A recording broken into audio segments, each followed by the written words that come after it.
Welcome to Sunshine Cathedral's Queer God Squad. It's Monday, September 9th, 2024. I am Reverend Dr. Darrell Watkins, the senior minister here at Sunshine Cathedral. I am Reverend Dr. Robert Griffin, the executive minister. Faith and religion can be complicated for the LGBTQ+ community. Surveys show that evangelical faith is the justification for the greatest attacks on the LGBTQ+ community. I am Reverend Kevin Tisdall, the Minister of Education.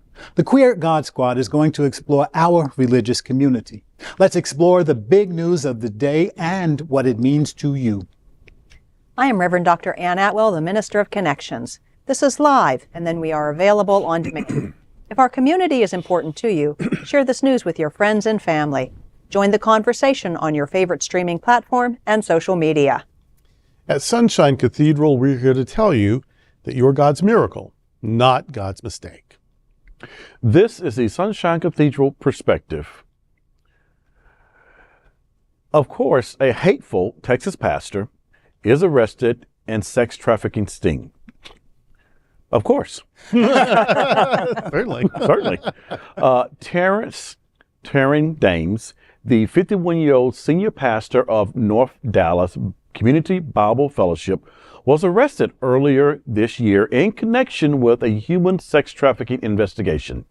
Dames contacted the undercover officer posed as a sex worker via an ad on a sex solicitation website offering $150 for, quote, full service, end quote.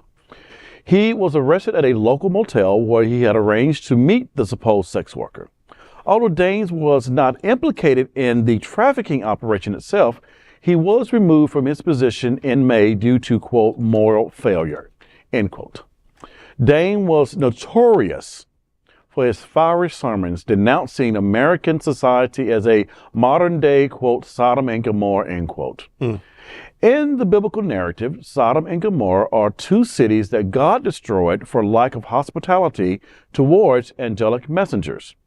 However, many anti-LGBTQ Christians interpret the story as a condemnation of the town's residents for homosexuality. In one of the sermons, he said, I quote, "Pastors and preachers right now are ordaining homosexuals, and we wonder where the men are. They're being told they're women. When a man thinks that he can go to a doctor and have him manipulate his flesh, and so can a woman too, if we who call ourselves Christians don't stand up and condemn this evil immorality, we are cursing God to his face and saying, your image is disgusting and I will twist it to you how I want it to be," end quote. Whew. The Queer God Squad urges communities of all faith, and I mean all, y'all, amen, to reflect on how the true message of love and justice and acceptance found in their scriptures. Religion is not to be followed blindly. We must question leaders who use their platforms to sow division and judgment. Bye, girl. Yay! It's a complicated yet not complicated, nuanced story, and a lot of things that are here. Every time you peel this on your bike, you're going to get some tears. You know, that he is a minister, that he is a leader in the church, that his voice is being heard by so many, and that he's attacking the gay community on a story that is not theologically sound when it comes to Sodom and Gomorrah, and the act that he did around the entrapment and around, trying to lure someone to have sex that's underage. And it's like, and yet you call yourself, let me just call you what you are. You are a fucking hypocrite. So, and you get what you deserve, and I hope you get a lot coming to you. And that being removed was not the only thing, as your pastor of church, should not be the only thing that happens to you. Right. A few things to add, just a few. First of all, y'all know Sodom and Gomorrah didn't happen, right? Well, that's that. That's a myth. It's a mythical story. Important story, and I can work it for months and months and months. Word. But it's a story. And in the story, the people who are all wrong are the mean people.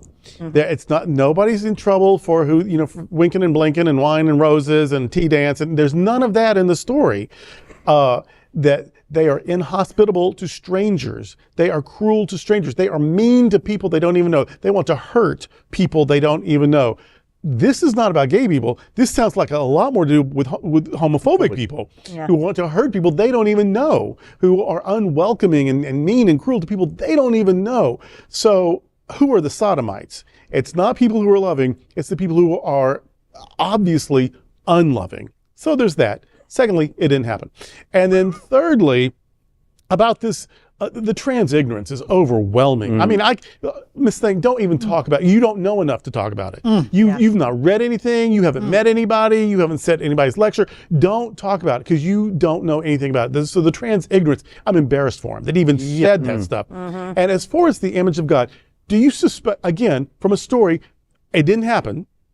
The creation myth is not something that happened. But second of all, do you think the image of God is referring to genitalia? See. Do you really think that it's the penis that's in the image of God? And or since you did sort of tack on, and women who do it too, is the vulva made in the image of God? And maybe they are, but I don't think it's talking about body parts. I think the image is how God imagines us, and how God imagines us as whole and perfect and beautiful and complete and part of the creation that God calls very good. The image of God isn't the freaking genitalia, for Christ's sake. So so this is some, I don't know where he went to seminary. I'm guessing nowhere. I don't know. I don't know what Bible college he went to. Maybe not even that. I don't know anything about him other than he's wrong about everything. He's wrong about Sodom and Gomorrah. He's wrong about that somehow he can judge everyone else, but he can go creeping off into a hotel room somewhere.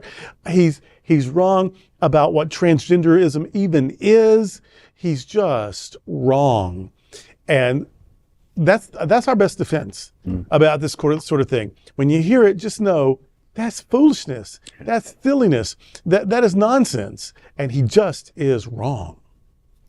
He's wrong. He's a hypocrite.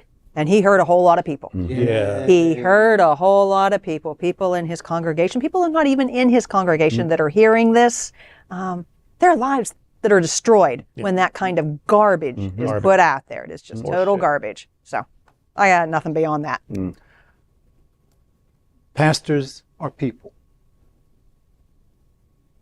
They do things that everybody does. That he went to a sex worker, for me, is not the problem.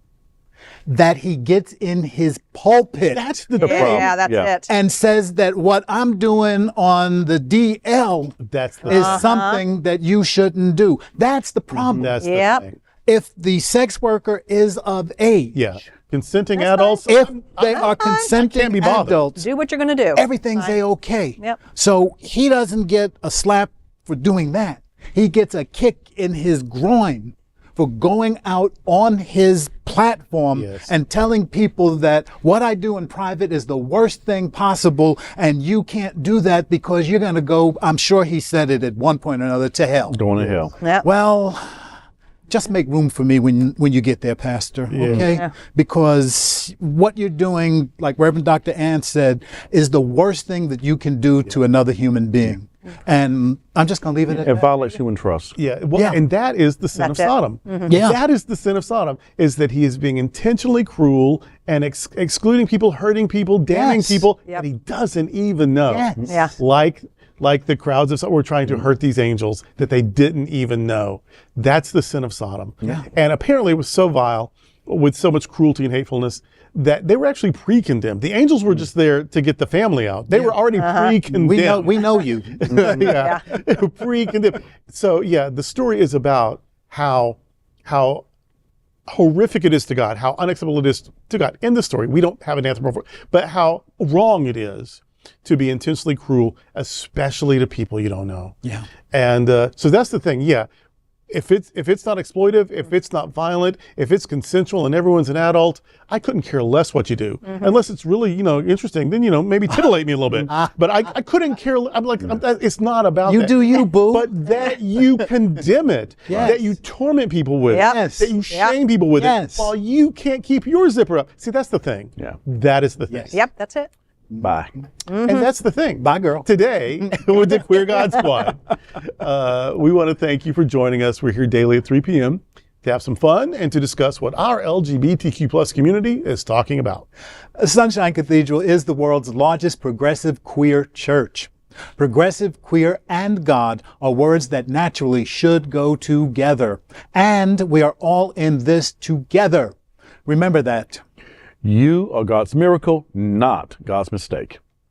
Until next time, we are the Queer God Squad. Goodbye. Goodbye.